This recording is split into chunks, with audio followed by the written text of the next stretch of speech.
Good afternoon, everyone, and welcome to this latest in our property law seminar series. And I'm delighted to welcome today Mr. Valentine Yim and Mr. Jeff Yao from the Bernacchi chambers.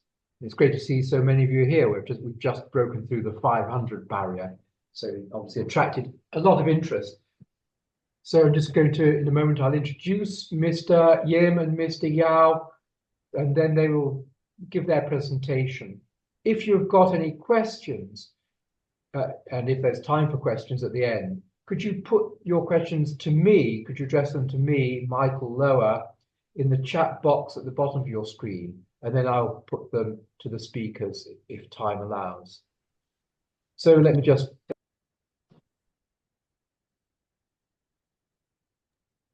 introduce our speakers to you. Mr. Valentine Yim is a practicing barrister at Bernacchi Chambers. He was called to the bar in 1986, and his practice is in civil law with emphases on property law, conveyancing disputes, new territories land, Chinese law and customs, land resumption, land valuation, compensation, probate disputes, town planning and judicial review. Mr. Jeff Yao is a practicing barrister at Bernacchi Chambers as well. He was called to the bar in 2020, and he has a broad civil practice with a primary focus on commercial disputes, company and insolvency law, land and property, as well as probate, trusts and mental health matters. And Mr. Yao is also a colleague of mine here at CUHK Law. He teaches on the probate and property and probate practice module on our PCLL course. So without more ado, let me hand over to Mr. Yim and Mr. Yao for their update on the law and practice in relation to adverse possession in Hong Kong. Hi, Michael.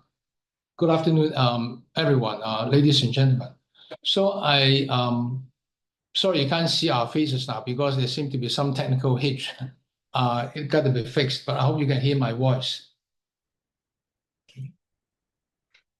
Yes, we can hear the voice. Yes. Can I go to slide 1, which is called A, Introduction? Yes. So, sorry, that should be give you just the audience an overview. I'm now on slide 2 now. We're going to cover interesting section B, interesting figures on adverse possession in Hong Kong. Section C, the purpose, justification of statutes of limitation, and why AP happens in Hong Kong. And then section D, the essential black letter law on AP. I think we'll go through that pretty quickly. Section E, defenses to a claim in AP. And then F, we hope we will be able to share some thoughts with you, some useful litigation tips in AP. And then G, which is quite meaty. It is about whether a possessory title can be sold, and if yes, how. And then H, last but not least, what the future holds for adverse possession in Hong Kong. So next slide, slide number 3, section A, AP. The cause of action is not common law. Adverse possession is entirely a creature of statute. In Hong Kong, it is by way of the limitation ordinance, chapter 347. The main point is that by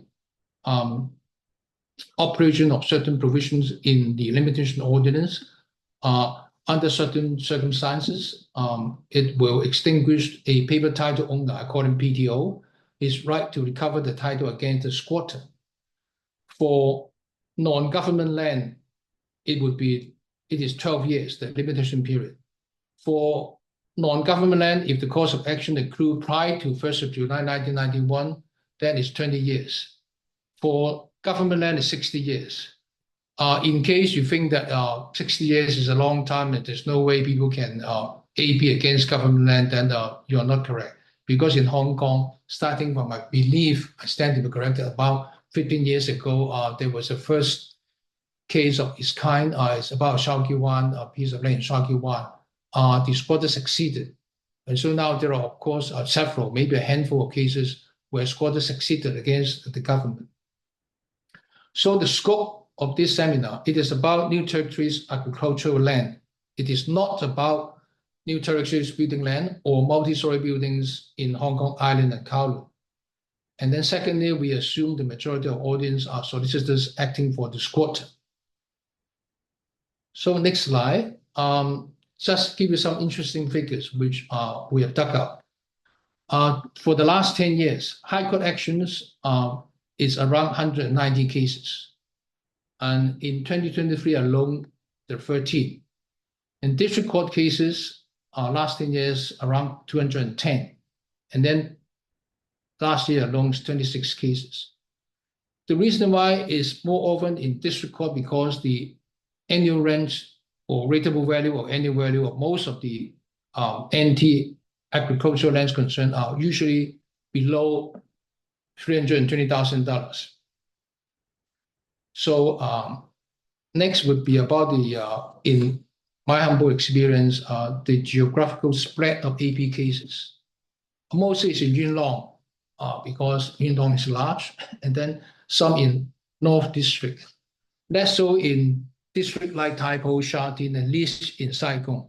So the facts speak for themselves. Where there are development, where things are moving fast, then there are this dispute or they come to light.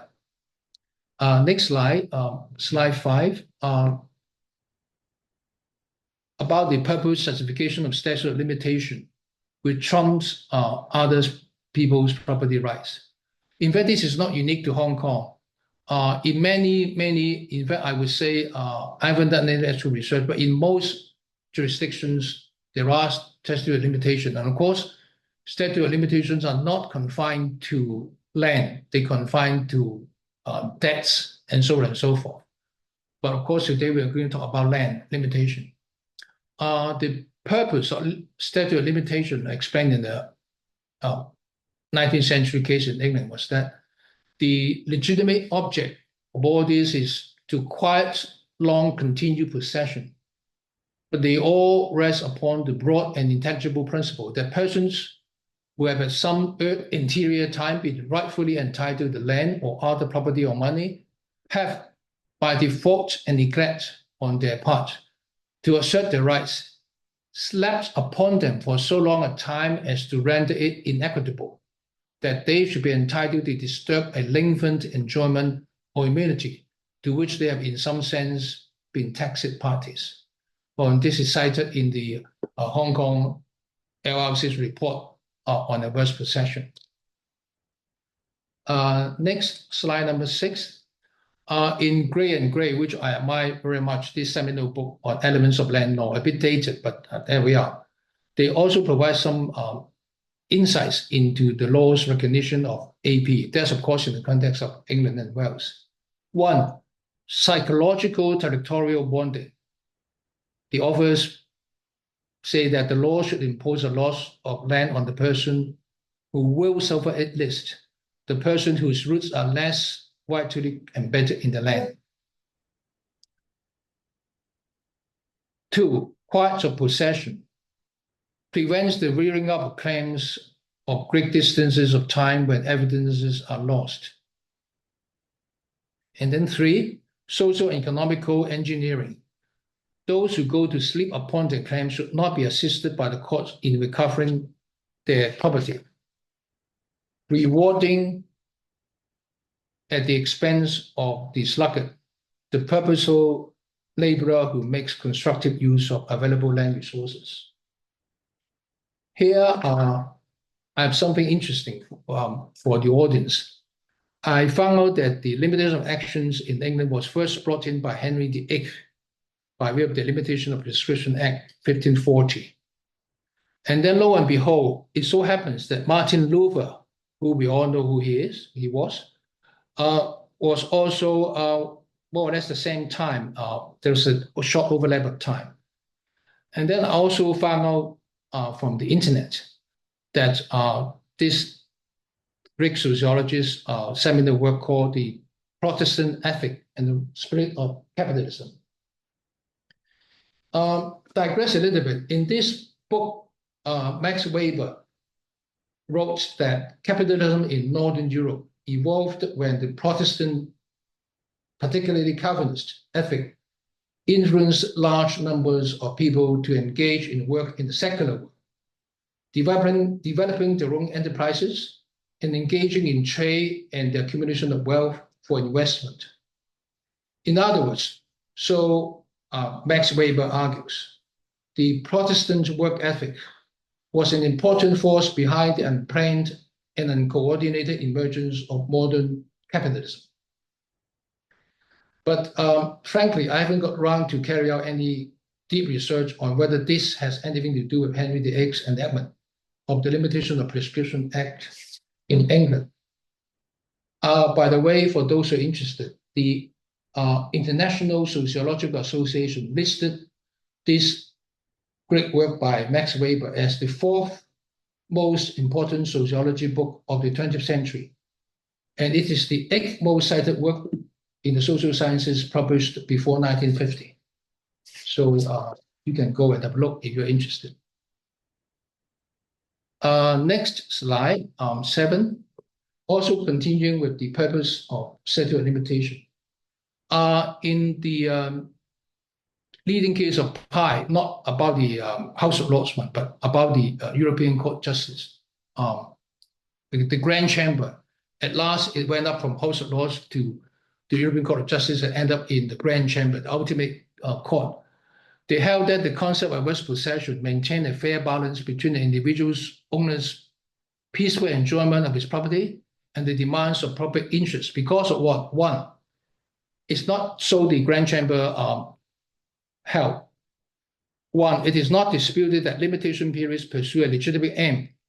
And even where title to real property is registered. In England, of course, we have registered conveyancing and non-registered conveyancing side by side. I continue. Where title is registered, it must be open to the legislature to attach more weight to lengthy, unchallenged possession than to the formal facts of registration.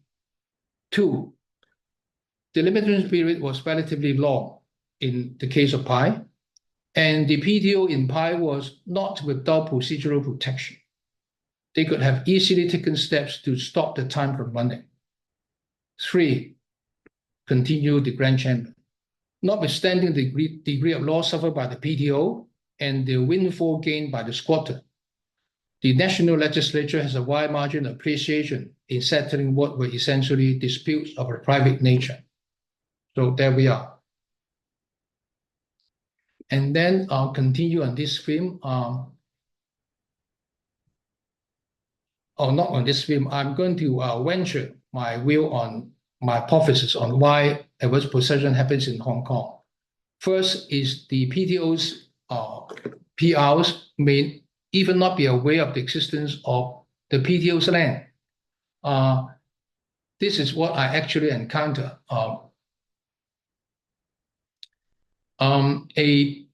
The paper title owner purchased a piece of land in the remote part of NT, but for some reason he has not entered into possession. He just bought it, paid for it, and then he just, let it be there. As a result, upon his demise, his PRs may not even know that the deceased has such a property in his estate. And I'm going to give you some anecdotal experience. A case I came across a few years ago, the deceased PTO on the other side, but about some 200 pieces of land in the NT. And what I can say without disclosing too much detail is that in the schedule of property attached to the LA, the list of properties in the estate, which is in small print, single size spacing, lot number, it runs into 2 whole pages of A4 papers. That is the biggest amount of landlord in NT I've come across, 200 pieces of land. But lo and behold, in the LA, this particular piece of land in question, in that case I was in, is simply not included there. I don't know whether there are any other omissions, but this, of course, is plainly shows that the administrator was simply not even aware of the existence of the land in question, hence the omission. Next slide is the second types. I'm not saying that they're conclusive. This is my own anecdotal experience. Secondly is the missing paper title owners. There are cases where descendants of PTO no longer in Hong Kong or cannot be found. My hypothesis is that the PTO's heirs have emigrated to the UK or the Netherlands after World War II, which is very common in the 50s and 60s. And the heirs simply neglected or forgotten about their ancestors' land. And mind you, in the 60s and 70s and even 90s in some areas, NT lands were very cheap in most areas. And before urbanization sets in some parts of NT, prices of land in NT were too low to merit their attention. And imagine, you emigrated in UK or the Netherlands, and you will be busy trying to make ends meet for themselves and their young ones by operating a Chinese takeaway or a laundry shop for 12 hours a day and for 364 days a year. So that's life there.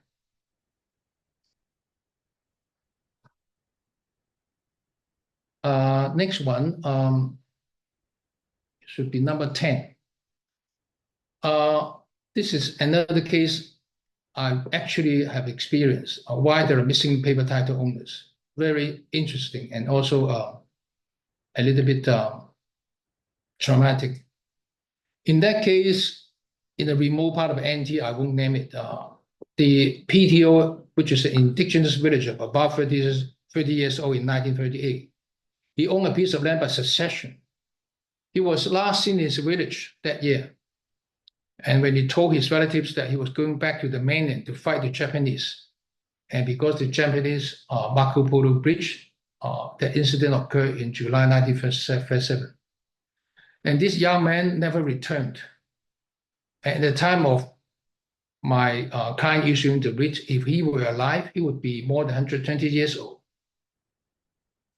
So the motto is, of course, for those who are solicitors among the audience, I suppose there is a need, good practice to conduct searches on the birth and death registry and probate registry to ascertain whether the PTO is or are still alive and whether the estates of the deceased PTO intend to defend the AP claim. So in that instant case, I dealt with the court would not accept assumption of death, despite that gentleman was more than 120 years old at the time of writ. And despite there was no death cert can be found, and despite no grant of probate or LA, the court insists on us going through the whole motion of subsidiary service. But at last, we prevailed. And then perhaps I'll pass on to Mr. Jeff Yao, my colleague at Bernacchi Chambers, on the section D. He will deal with it. Before we move on to the litigation tips, we will now just say a few words about the essential black letter law on adverse possession, which I'm sure the audience would be familiar with. As we have just noted in our previous slides, the legal basis of an action for adverse possession is statutory. It's been set out in the context of Hong Kong in the limitation ordinance. And we have set out here a list of cases in the UK and Hong Kong which relate to this form of action. I will not read them out because we will be circulating the PowerPoint in due course after the seminar. But of course, you will note that Wong Tak Yu and Gotland Enterprises, these are leading Hong Kong cases. As for textbook, you will see that Jordan is the specialist text on this area. And you will also have Margaret and Wade, Hong Kong Convention, and so on and so forth. Now, in terms of the general principle, you will see that the legal basis would generally, in terms of private land, be Section 7(2) of the Limitation Ordinance, and the period would be 12 years. And the nature of the title obtained would be a possessory title. As you will note, that is, a squatter would have gained a title by the fact that he was in possession of the land for the requisite period. The title is negative in nature. That would mean that the paper title owner would not be in a position to enforce its right against the adverse possessor. And of course, even Now, you will note that we have characterized the title as a negative one, but as you will see from our later discussions, the title would be able to form the subject matter of a conveyance. So such a right can be conveyed if done properly. Now, if a land in question has been leased out, a successful claim of the AP would extinguish the rights and the title of the lessee, but not of the freeholder to claim possession when the lease ends.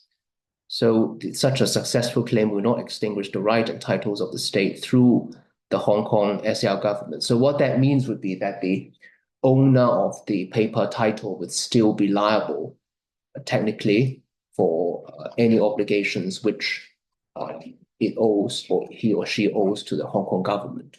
Now, one food for thought, what is to happen when it comes to 2047, when the terms of the lease of many of the lands in the new territories expire?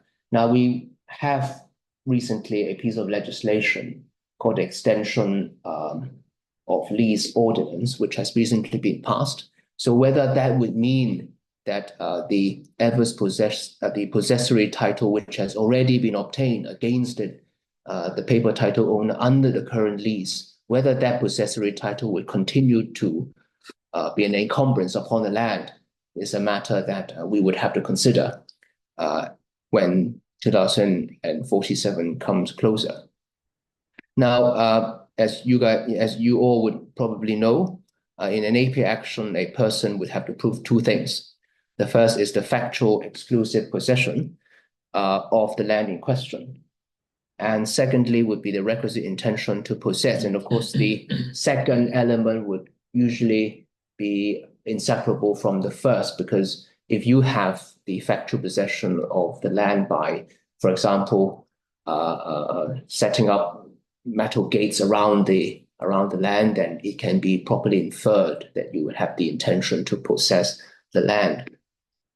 And the burden would be on the squatter to prove with evidence that his possession was adverse, in that he was neither a tenant nor a licensee. Now, speaking of this, of course, I think many of you would have come across a situation where a claim has been brought against the paper title owner. And in defense, the paper title owner may come out and say, well, actually, your father or your mother has signed a lease with me or my predecessor or my ancestors, to the effect that the squatter would then be regarded as having recognized or acknowledged the title of the paper title owner.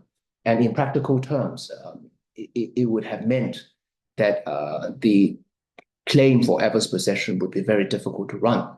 And of course, in response, what the squatter would then say, probably they would be saying that, well, the signature on the lease or the written license is forged, or they may have been coerced or tricked into signing those documents. And of course, these would be issues which the court would have to deal with at trial.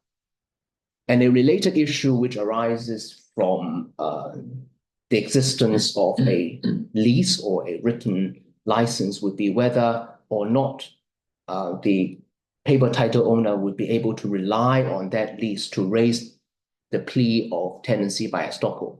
Because if that plea is raised and successfully relied on, that would mean that the tenant would not be allowed to contest the fact that the paper title owner has the title.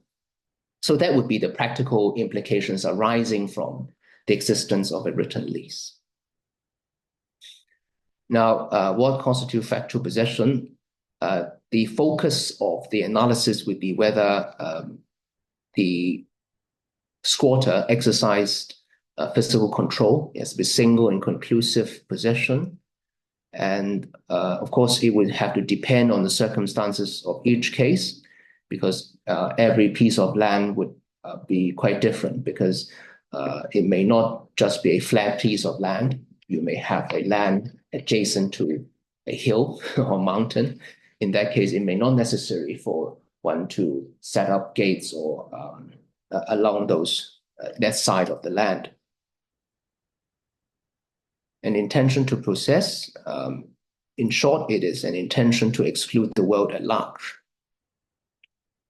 Now you will see that we have set out some of the typical acts which may constitute exclusive possession, and by extension, a requisite intention to possess. For example, plowing up and cultivation of agricultural land, enclosure of land, planting of trees, building of walls, and also whether the squatter keep the keys to the padlocks of the gate, safeguarding access to the land installed by the squatter, and whether he grazed the land fully to enclose by hedges, so on and so forth. So we will now turn to some defenses to a claim in adverse possession. Me again. Of course, I would stress that this is only some defenses because, as Jeff has said, there may be other defenses, but the ones which sometimes the paper title owner would raise, and if raised, is pretty fatal to the squatter, is paying rent. And this is because of the Hong Kong CFA's case in Wong Tak Yu, which they say that where the occupant had made statements as to what was his intention, and such statements were against his interest, the court would usually accord to them considerable rate. And then it goes on to say a defendant's intention to pay rent, if the owners had requested payment, demonstrated that he was treating them himself as enjoying possession under a lawful title from the owners. His intention to possess was not as of wrong, but as of right. Of course, Wong Tak Yu, I believe, was decided quite early in the day after 97. Let me check again. I think it was decided in 1998, one of the more important cases after 97 on land matters.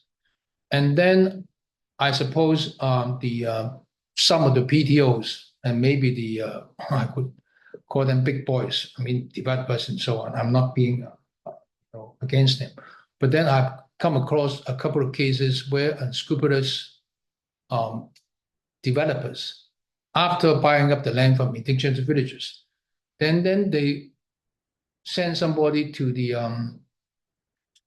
squatter, who usually were farmers who came from China to Hong Kong, and then they found a piece of land, they just work on it and raise the family. And by the time in the turn of the century and so on, they were already quite old. Some of the ones I encountered was already 60, late 60s, 70s, and so on. And most of them were illiterate.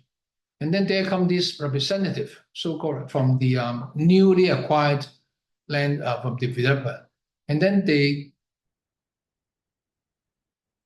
put in the bait to the squatter, saying that, well, we are the brandishing themselves a piece of paper as if it were a title, maybe the assignment. And then they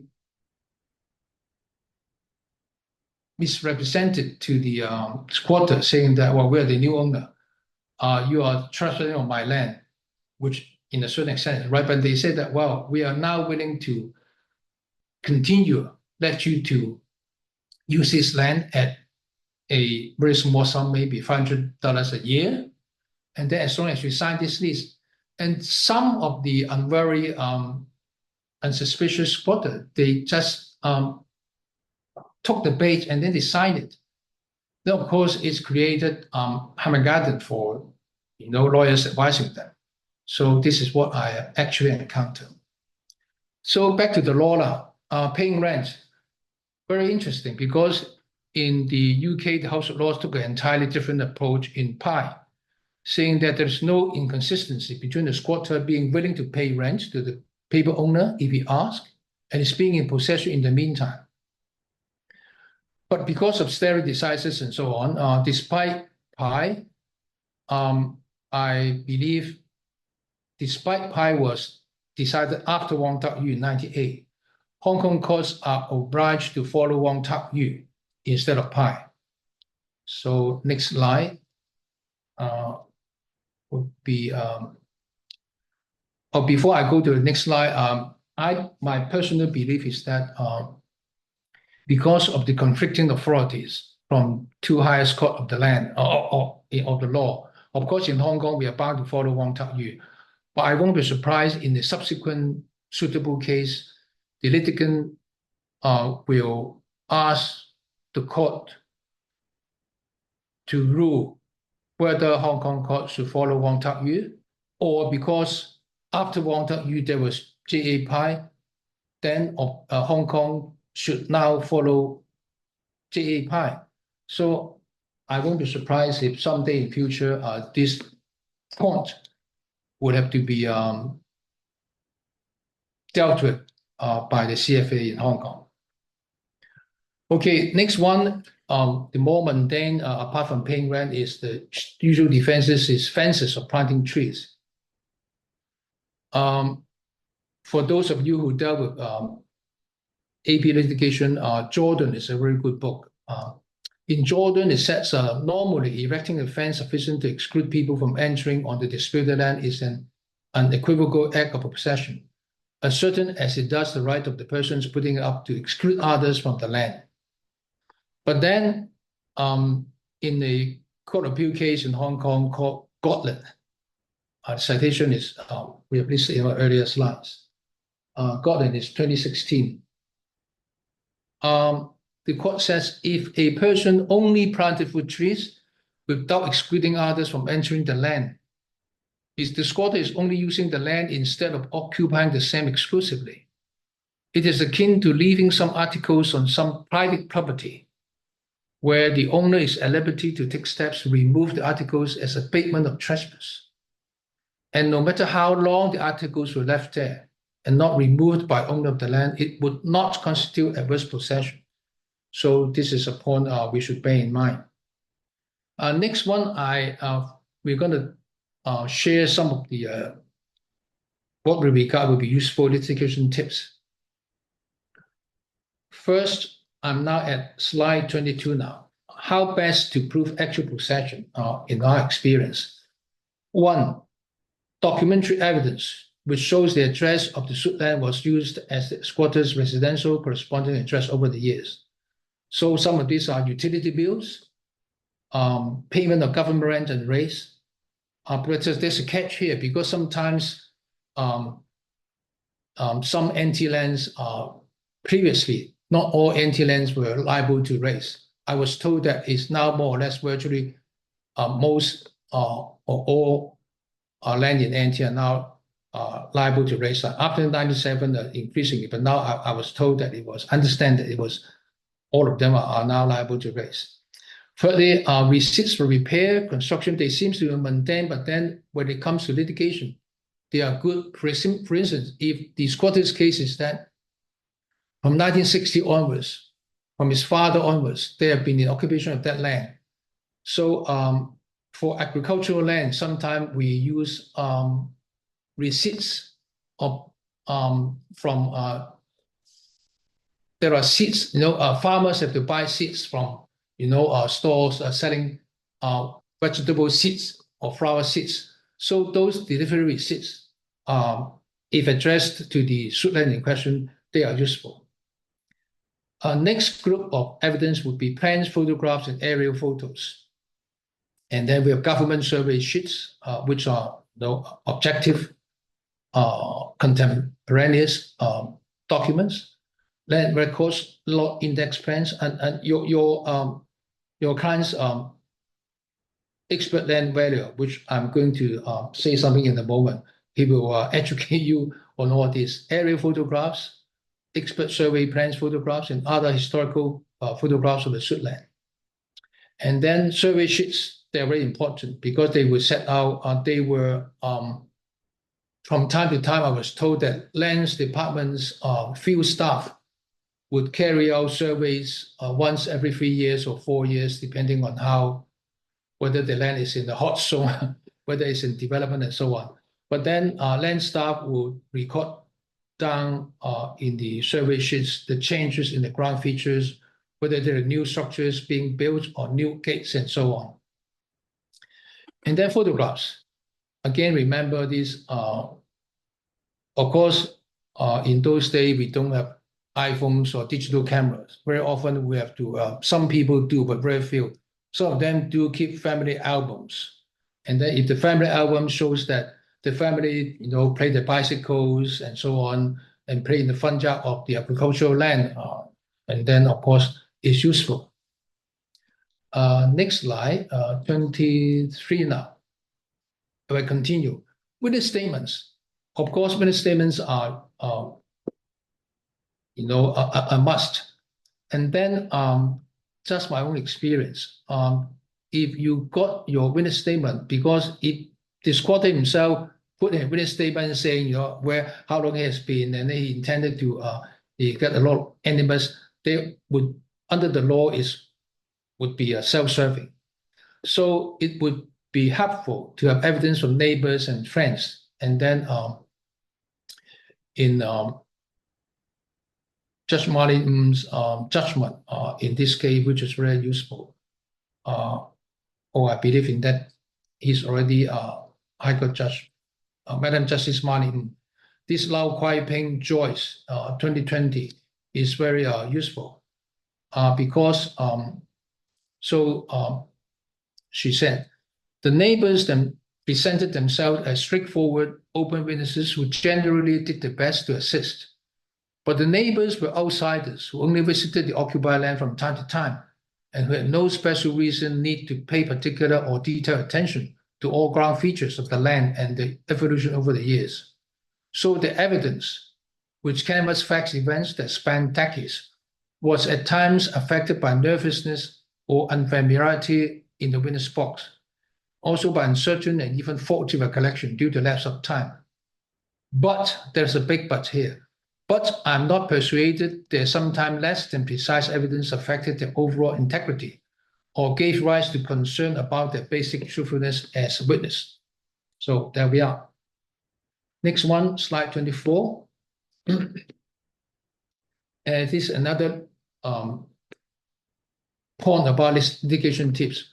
What precautionary steps to take if your client, the squatter, is over infirm or both? In a case I did with Yip Coxon in judgment in 2018, we make use of statutory declarations. My client then made an AP came in late 2011. He died in 2016, April. The hearing was to be held in November 2016. This all got from the judgment. He had made 3 witness statements, one in 2013, 2 in 2014. And sometime before his death, that is in September 2015, he made a statutory declaration confirming the contents of the 3 witness statements. The stat text is hearsay evidence, and you may query why, what's the worth of it? Because the weight of attached was debatable. In fact, it was indeed hotly debated. In the end, the court, after considering factors listed in Section 49 of the evidence ordinance, held that 1, full weight is to be given to admissions of claimant that are against his interest in a declaration or witness statement. 2, less or no weight is to be given to self-serving matters asserted by the claimant in the declaration or witness statement, unless parts of it are undisputed and are corroborated by other evidences before the court. So in a way, we are taking a gamble in that case, but what else could I do? My client was about to die. He got some terminal diseases. So that is the only chance. So that's why we took, and eventually, luckily, we prevailed. The next is about another scenario, which Jeff has some actual experience. So may I ask Mr. Jeff Yao to deal with this now? Thank you. As mentioned, we are assuming that we are acting for the squatter. And as stated in the previous slides, there is a possibility that the client may be subject to terminal illness and may pass away at some stage of the action before the trial. And what we need to do in that case would be to make an application under Order 15 Rule 7 for the proceedings to be carried on. As you will see from these rules, where a party to an action dies but the cause of action survives, the action shall not abate by reason of his death. And the court may order under Rule 7, bracket 2, that the other person to be made a party to the cause of the matter or proceedings to be carried on as if he had been substituted for the first mentioned party. And in that situation, it may be the executor or the administrator of the estate. In practical terms, the application would usually be made ex parte to the master, supported by an affidavit showing the following matters. And there's also a different situation because not all lands would be held by paper title owners who are corporate entities.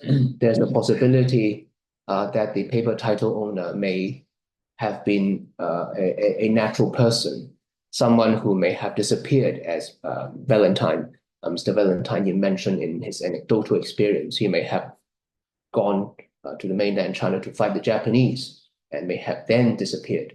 Now, assuming that we can find out that he has in fact passed away, then what we have to do in that situation, of course, is to name him as the plaintiff, as the defendant. Now, when I say name him, what we in fact have to do is to name his estate or his personal representatives as the defendant. But of course, that person has passed away, and it is not usually possible for us to find out whether there's anyone who may be taking over his estate because he may just have disappeared. So in that case, what we have to do usually is to consider to make an application under Order 15, Rule 6A of the Rules of the High Court. That is an ex parte application, but usually what we usually do would be to reach out to the official solicitors and to ask the official solicitors to agree to represent the estate for the purpose of receiving the writ, so that we can properly commence the proceedings. Would that would be done by way of consent summons, and the master in charge of those matters then would be making that order for the proceedings to be carried on against the defendant. But that is not the end of the matter, because after the writ or the originating document has been served, there would then be the issue as to whether or not and how we can proceed against the personal representatives of the defendant. And in that case, subject to whether or not one is considering to make a default judgment application, we would need to make a further application for an order under Order 15, Rule 15, for an order that the action be continued or be proceeded with against the estate in the absence of any personal representatives. And that again would be made ex parte. And of course, the judge or the master, in fact, the master may raise requisitions.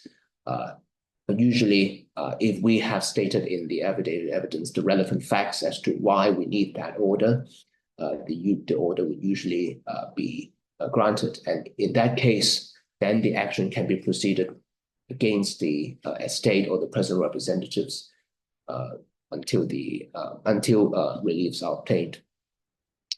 And the next topic would be expert evidence, expert witnesses, and I will pass on to Mr. Yim to continue with that. Thank you, Jeff.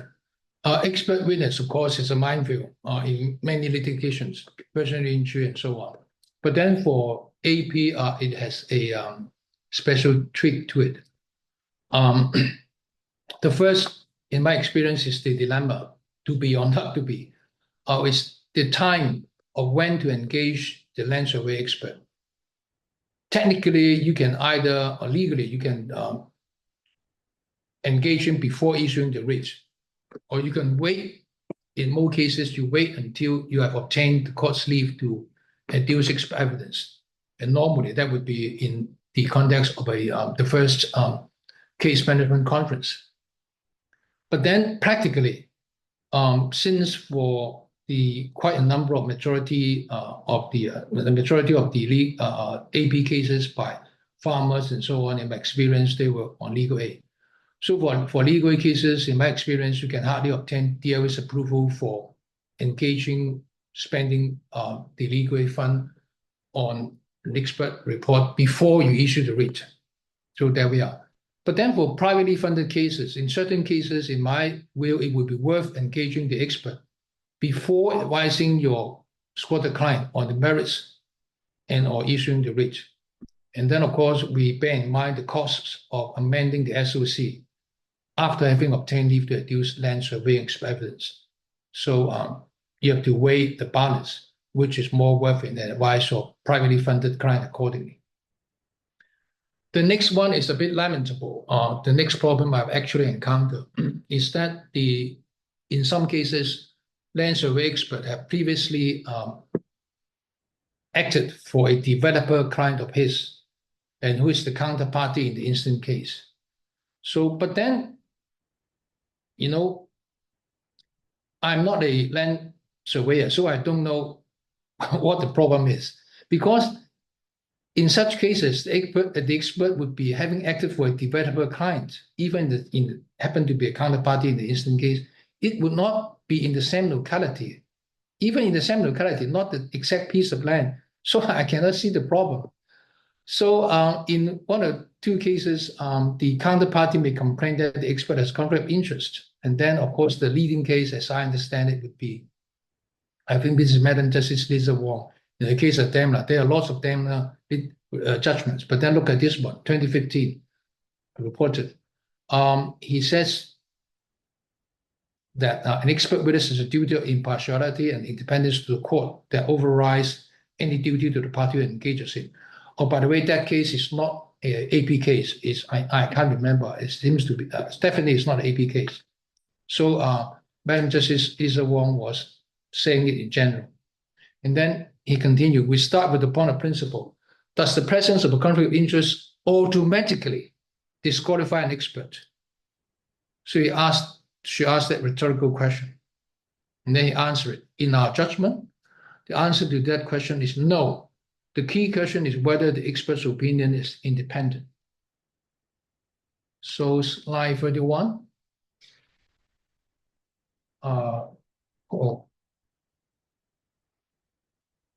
I think there should be slide 28. Sorry, I'm at slide 28 now. Beg pardon.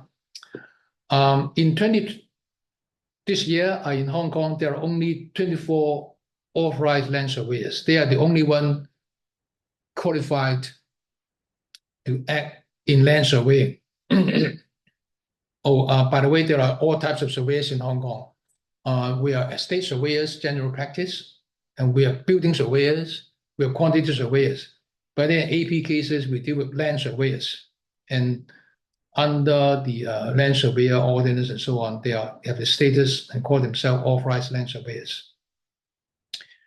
But sadly, in my experience, one or two of them, for reasons I don't know, they were not willing to act expert witness in AP litigations. And by way of surmising, don't quote me, otherwise I'll be sued for libel. A few of them are quite often instructed by paper title owner. In quite a number of AP litigations, the PTOs were developers who have recently, say within the last 5 or 10 years, they acquired the land from the previous PTO, who very often were anti-indigenous villagers who derived the title from their ancestors. So in that case, which is last year, and surveyor declined instructions to be engaged as expert for my client, cited the reason that he had previously acted for the counterparty in another case, which in the entirely different district in the NT. I haven't got around to research on whether for surveyors they have something similar to the cap rank rule for barristers. So quite a lamentable state of affairs. I should not badmouth another members of another profession, but there we are. So my next point would be on the different aspect would be scramble for experts, because good experts, land survey experts who have experience in litigations, in AP litigation, they are not that many, amount of 24. So you should act early, get the good ones, every bird catches the worm. 29, some other tips. This is by way of a mixed bag, whatever I can think of. One, never include in the statement of claim payer a relief for an order that the suit land be conveyed to the successful squatter. This, by the way, used to be the boilerplate thing for AP statement of claim payers about some 25 odd years ago. Until in the judgment, I believe is by Recorder Jack Silton SC, he pointed out that this is wrong. And then, of course, if we dig deeper, we know the reason why, the juridical reason why. This is explained in the iconic case of Fairweather. The House of Lords said the possessory title of a squatter is negative, as it only extinguishes the PDO's title to land as against the squatter. So therefore, the limitation ordinance does not have the effect of statutory transfer of title from the disposed to the dispossessor at the expiration of the limitation period. And then citing this from Fairweather. And Fairweather is held to be binding on Hong Kong courts by the Court of Appeal in the case of Lai Mun Hong, 1994. Next tip would be involve counsel as early as possible, preferably at the stage of statement of claim, and even if it's a district court case, because as is plain, the law involved in the major part of the factual matrix between the High Court action and the DCCJ will be primarily be the same. And then next one, my own experience, not very pleasant experience. Always make an effort to make a site visit before issuing the writ, because issuing the writ, as we all know, is upon the return. And then don't just rely on, as in one of my cases done about 10 years ago in the taxation. The other side, that the paying party was saying that, Mr. Yim shouldn't go to the site visit. He can rely on Google Earth, GeoInfo map. At that time, there was no GeoInfo map, but he can say the client can, give him a video, taking his iPhone and so on. But then the master would have nothing of this. The master says that, all this Google Earth and so on is no replacement for counsel going to the site, looking at the site himself. AI is a different thing. I know that in the legal profession, AI is a very hot commodity. But then 6 months after AI has come out, I tried it on AI. I won't name which AI platform. I asked that particular AI what Zhous and Tongs are. And for those of you who practice in anti-land, of course, we know what Zhous and Tongs are. Zhou Tong. They are, in short, Chinese customary trusts. But then I asked him, what are Zhous and Tongs in the Qing dynasty? And then lo and behold, you imagine what the AI told me by way of answer. He says the AI says Zhous and Tongs were secret societies in Qing China forbidden by the emperor. This is completely the wrong end of the stick. I think AI, it is useful days, 2 years ago. It hasn't learned, have the opportunity to learn.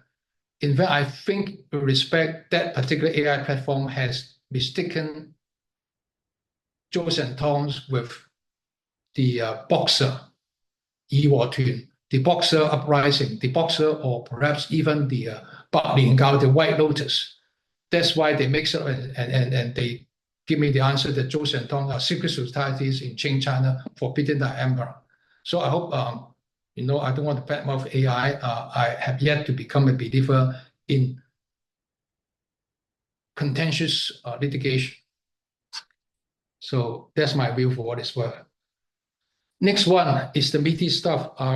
We have 5 minutes left. I hope the organizer can let me to carry on overrun for a little bit, like 10 minutes or so. I think I was asked by Jeff saying that this topic may be interesting to some of the audience who are conveyancing solicitors. So I tried to find out what the answer is, and the following few slides seems to provide the answer. But I must stress I'm not a conveyancer. Jordan says that a possessory title can be transferred like any other title. It can be conveyed or can pass on death by will or on intestacy. If C takes adverse possession of A's land and then C's possessory title is transferred to D by conveyance or will or whatever, then there is one continuous possession, Jordan again. And then in the next bit, which is from a very important case, which is not very well known, Chen CUHK, 1997 by Mrs. Justice Lipichon, as she then was. She says the possessory title is readily sellable. But having said all this, please note that adverse possession does not rest in the person in possession good title, but merely a good holding title. This is from Xie Hongbing and Wilkinson, cited in Chen CUHK. There are three situations. First, when the squatter's possession of the land has not yet reached past 12 years. In that scenario, I believe the possessory title can be transferred and the period of possession can be aggregated, even without formal conveyance. Source is Jordan. Example, if C takes AB of A's land and transfers possessory title by conveyance and so on, there will be one continuous possession. And the time for A to bring action against D for recovery of the land runs from the date when C took possession. And then if C takes AB of A's land and no formal conveyance on possessory title and C allows D into possession, the result is that D can still rely on C's period of adverse possession. So next slide would be slide 32. The next scenario, when the squatter's possession has passed 12 years, but there was no court judgment on the squatter's possessory title because for some reason the squatter were content with the status quo and did not go to litigation. So without a court order or judgment, despite that, the squatter still possesses a possessory title instead of a legal title. CUHK. In the case of Tong, Vice President Lam, as he then was, it says, if the registered owner were not minded to disturb a squatter's possession, it's not an abuse for a squatter to be contented with his possession for the time being. There is no duty on the part of a squatter to come to seek a declaration based on his possessory title. Until the running of the full limitation period, his possession is not perfect. It's not perfect, as it could be defeated by a claim for possession by the registered owner. However, squatter's possession is still good against the whole world except the registered owner. Upon expiry of the limitation period, his possession cannot be defeated by the registered owner, as the latter's title is extinguished vis-a-vis the squatter. The possessory title of the squatter becomes indefeasible in that sense. A squatter does not need to seek a declaration to perfect his possessory title, though such a declaration may serve as a proof of his possessory title for conveyancing purposes. So I believe that the possessory title therefore can be conveyed here, as in the first situation, by formal conveyancing. And then I believe, don't count on me completely without fact-checking me. This situation, I believe, may apply when the risk of the video seeking to recover the land is very low. So first scenario, next page, scenario, where the squatter possession has passed 12 years and there was a court judgment. And then in CUHK, the court says the possessory title will only become legal estate in land at the time of operation of the limitation ordinance and when it is declared by the court. Thus, once the court makes an order for the squatter, the possessory title becomes a legal estate. For the purpose of Section 4, subsection 1 of the CPO, every transfer of possessory title, no matter before or after the commencement of proceedings, must then be made under deed under Section 4.1. So slide 34, I want to venture, as I said, I would defer to those of the audience who are conveyancing solicitors. In my view, how the sale and purchase agreement should be drafted to convey a possessory title, Barnsley and Chen CUHK give us some insight. Barnsley said, where it is appreciated that vendor's title is wholly dependent on the Limitation Act A formal contract should provide that the vendor shall convey such title as he has in the property. Chen Chuhang. The contract should contain a special condition to make clear that what is being sold is possessory title. In my view, the next one is my own view. If this is not done, this will fall foul of the otherwise mandatory legal obligation of a vendor to show and give good title on the day of completion. So I'm going to quote something from Chen Chuhang. Next slide. Chen Chuhang. Over the years, conveyancers and judges have employed various expressions indicating a hierarchy of titles, ranging from good to bad, or from white to black, and so on. At the outset, it's important to be clear about the gradations of title. But as will become apparent, the terminology used has not been consistent, by the legal profession, apparently. So, Madam Justice Bertrand tried to give us some insight. He said a good title is one which can be at all times and all income circumstances be forced on an unwilling purchaser. And then if the title is such that it can be sold without the necessity of making special conditions of sale restrictive of the purchaser's right, it is said to be a good marketable title. Thus, a good title is sometimes used interchangeably with a marketable title. Is confusing enough. And then next slide, I go on, Madam Justice Bertrand, but this is not always the case, where a marketable title was equivalent to a good title, good holding title, but was not a good title, where it was held in that case, a BMC. A marketable title or possessory title cannot be considered good in the conveyancing sense. And then good holding titles, namely those that present no probability of an adverse claim being made, include titles which can be forced on the purchaser under a special condition. And then this is still Madam Justice Bertrand's judgment there, citing Xiongbi and Wilkinson. Adverse possession does not rest in the person in possession good title, but merely a good holding title. So conveyancer beware. So the last bit of his judgment, last two bits, in such cases, the contract should contain a special condition to make it clear that what is being sold is a possessory title. The vendor should supplement his title by a statutory declaration that he has been in undisturbed possession of the property for so many years without acknowledging the right of any person. In such a title, though not a good title, is readily sellable, citing Xiongbi and Wilkinson. And then she goes on, the vendor should supplement his title. I'm repeating it.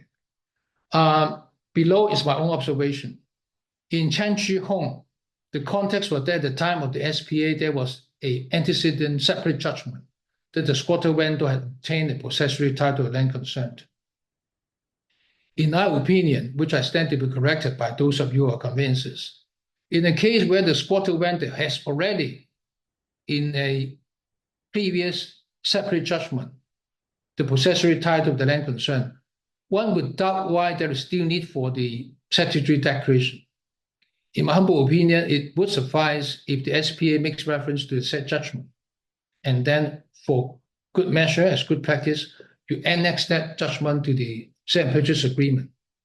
As I said, don't trust me completely. Do your own due diligence. Look at Chen Chuhang again. And I just checked last night. Chen Chuhang seems still to be the good law, albeit first instance. And then the nitty-gritties now. I venture some to suggest how the assignment can look like when there is a state declarative judgment. The recital in the assignment could be along the following lines.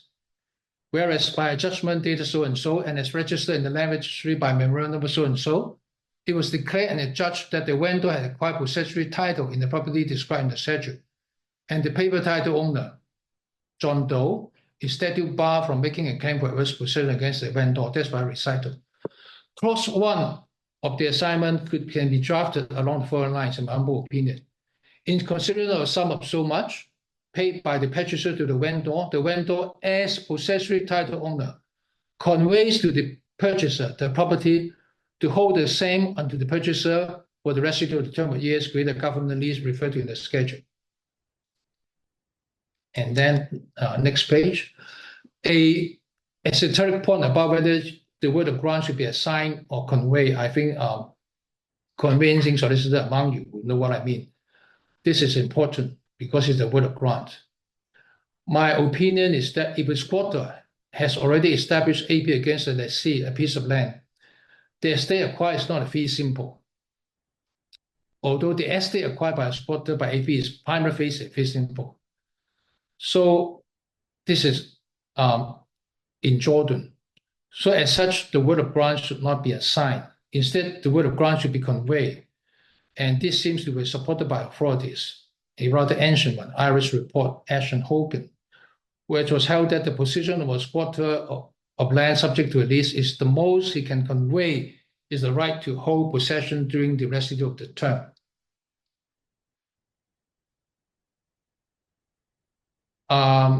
G, perhaps you can get my slide. This is an esoteric point, and you can look at it yourself. G, about whether you should put in this usual boilerplate term. I want to go to section 41. I'm 5 minutes late now, overrun now. This is what the future holds for adverse possession.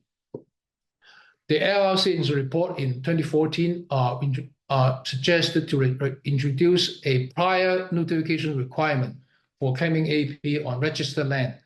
When, in case for those of you in the know, is in Hong Kong, there's not yet any registered land. The registry of title orders has not been come into force.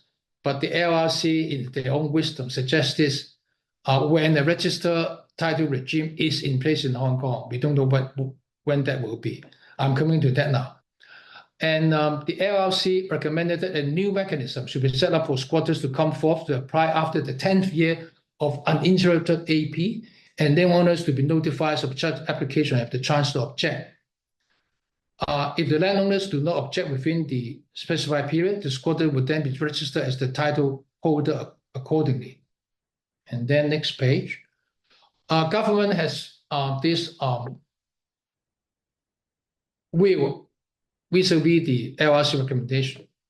The government on record is of the view that this application of AP laws in new land, the technical term of art, is the better alternative, as it best dovetails with the principle of title certainty.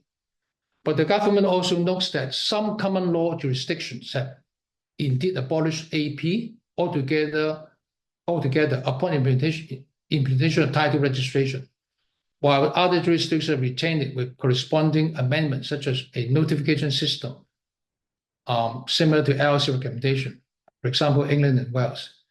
In the case of Hong Kong, government says the public's will gathered so far are more inclined to have AP abolished in future on grounds that private ownership should be respected. And then this is in the December 2022 Development Bureau brief to LegCo.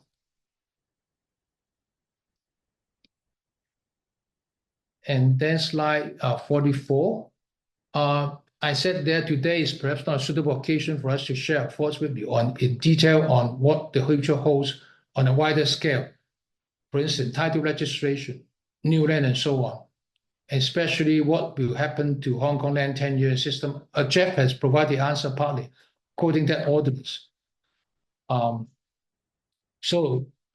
said, Jeff and I would strongly urge members of our audience to keep under your radar in the short to medium terms the development progress in things like title registration, new land, and so on. So that's all we have to say. Thank you. Thank you. Well, thank you for that excellent talk, for that sort of exposition of the legal framework for adverse possession and insights into the practical conduct of adverse possession litigation. We have slightly overrun, but if people just bear with a few minutes, we have had some questions. One is from Mr. Anthony Wong, and he asks, what if a squatter that completes the 12 years adverse possession, so establishes the adverse possession claim, and having completed the 12 years of adverse possession, leaves the land, would that sort of completing the adverse possession and then going out of possession, would that have any impact on the squatter's ownership rights? So that's the question. Yeah. Yeah. I think.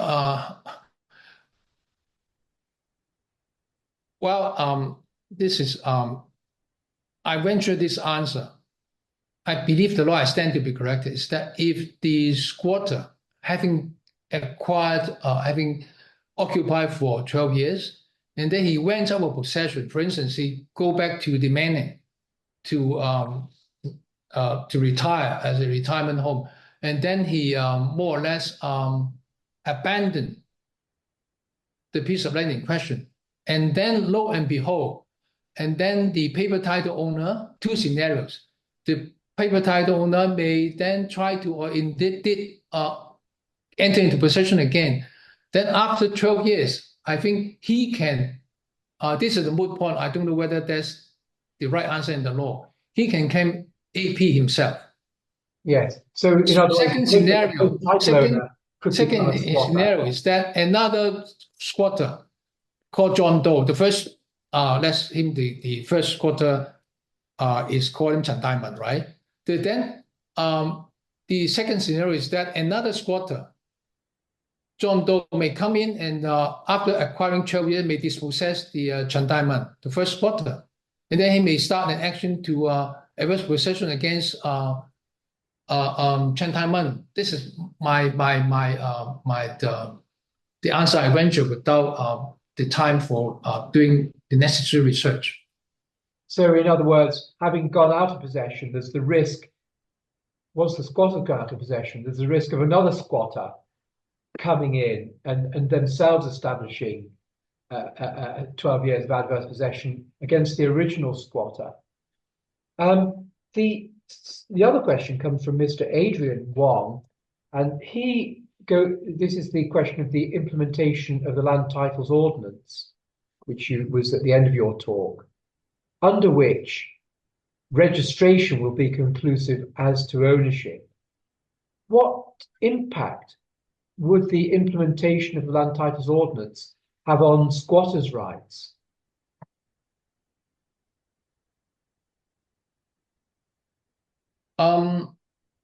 I think in my slide 43, I did mention that. Of course, I got it from the Development Bureau briefing to the electrical. They were doing about the new land first. That is, AP, it seems to me that according to the Development Bureau's thinking, AP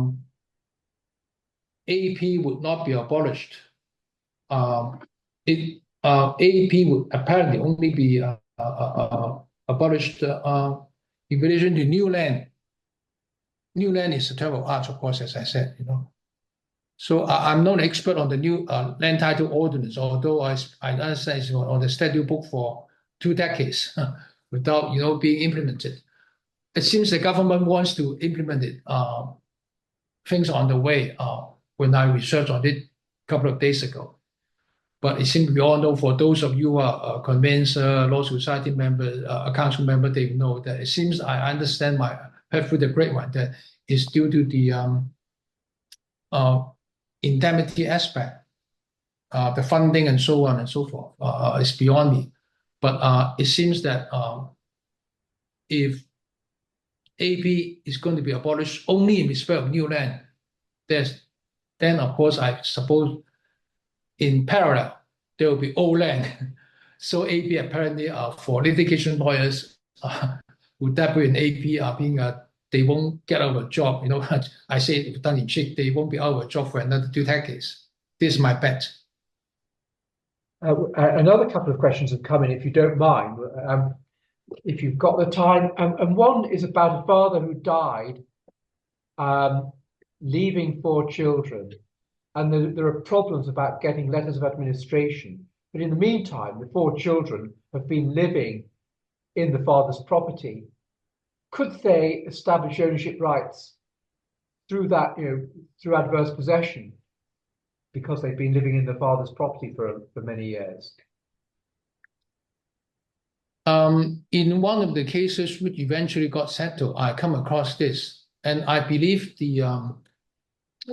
there were I think there were siblings. There were unmarried daughters, grown up sons, and so on. I believe I recall there were four of them. Some second or third generation also young people living there. So all of them have to become plaintiffs, I suppose, in that case, because they were, so to speak, co-squatters. Mhm. But then if one of the siblings had moved out 20 odd years ago, he cannot say that he's a squatter.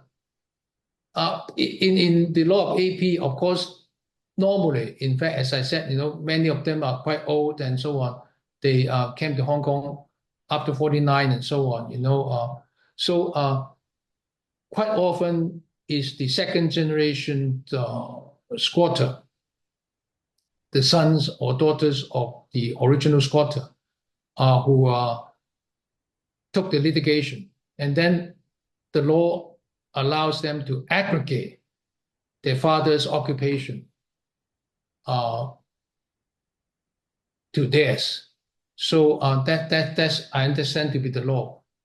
Right. Thank you. And I think this slide has also partly answered the question, because if there's difficulty as to who is taking over the estate, then if there's a possibility of saying that, well, one of those four children, one of them continue with the possession, then perhaps we can rely still on the father's possession without actually getting the letters of administration. Yes. Okay. I got the impression the father had legal title, formal title. It's the children. It's just that it's the devolution to the children that's the problem. Another final question is just from Catherine Tai, who just wants to clarify the reasoning in Wong Tak Yu. Is the reasoning that the squatter's willingness to pay a rent was a recognition of the formal owners, the paper title owner's rights? Is that the reasoning in Wong Tak Yu? I haven't read Wong Tak Yu during the last few days, but I think I remember not just Wong Tak Yu, but the general juridical basis was that if a squatter, when asked by somebody else or by the paper title owner whether he's willing to pay rent for his continued occupation, then it will not just, that answer will not just be a recognition of the paper title owner, but on the flip side of it, means that it will dent or be fatal to his animus possidendi. So it is I won't say it's a double-edged sword, but the other, you know what I mean, is the reverse of double-edged sword. It would be fatal on two counts, two aspects. Yes. The willingness to pay rent. That's how I see it. Thank you. Well, Valentine and Jeff, many thanks indeed for that, for your talk and your willingness to stay behind and answer questions. And I know that you've agreed that the slides can be distributed to the audience. So thank you very much indeed. Thank you for having us. Michael. Thank you. Thank you, Michael. Bye-bye, Michael. Thank Bye-bye. you. Thank you. Bye-bye. Bye.